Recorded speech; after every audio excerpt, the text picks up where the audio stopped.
Minute সময় দেবেন, একটি গল্প শেয়ার করব। একদিন স্টিফেন নামের একটি লোক নিউ ইয়র্কের একটি ট্রেনে চড়ে এক জায়গা থেকে অন্য জায়গায় যাচ্ছিল।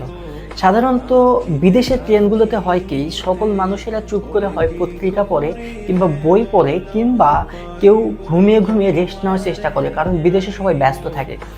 ঠিক তখনই সে লক্ষ্য করলো একটি লোক 3টি ছোট ছোট বাচ্চাকে নিয়ে ওই ট্রেনে উঠলো এবং বাচ্চাগুলো ছিল খুবই দুষ্ট।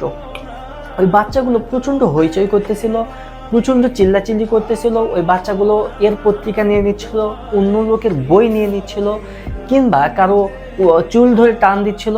মানে এক কথায় বাচ্চাগুলো খুবই দুষ্টামি করতেছিল। তো বাচ্চাদের দুষ্টুমি দেখতে দেখতে বিরক্ত হয়ে স্টিফেন তার বাবাকে জিজ্ঞাসা করলো, স্যার আপনি কি দেখছেন না আপনার বাচ্চারা কত বিরক্ত করছে মানুষজনদের? আমিও তো বিরক্ত হচ্ছি, আপনি কি আপনার বাচ্চাদেরকে নিয়ন্ত্রণ করতে পারেন না? আপনি এরকম চুপ করে দাঁড়িয়ে আছেন কেন? ঠিক তখনই ওই লোকটি মাথা একটু উঁচু করে চোখে জল নিয়ে কাঁদো কাঁদো কণ্ঠে বলল, আমি এই মুহূর্তে আসতেছি হসপিটাল থেকে, আর ওই ছোট্ট ছোট্ট বাচ্চাগুলোর মা কিছুক্ষণ আগেই মারা গেছে। আমিও বুঝতে পারছি না কি করব। আমিও বুঝতে পারছি না আমার কি করা উচিত।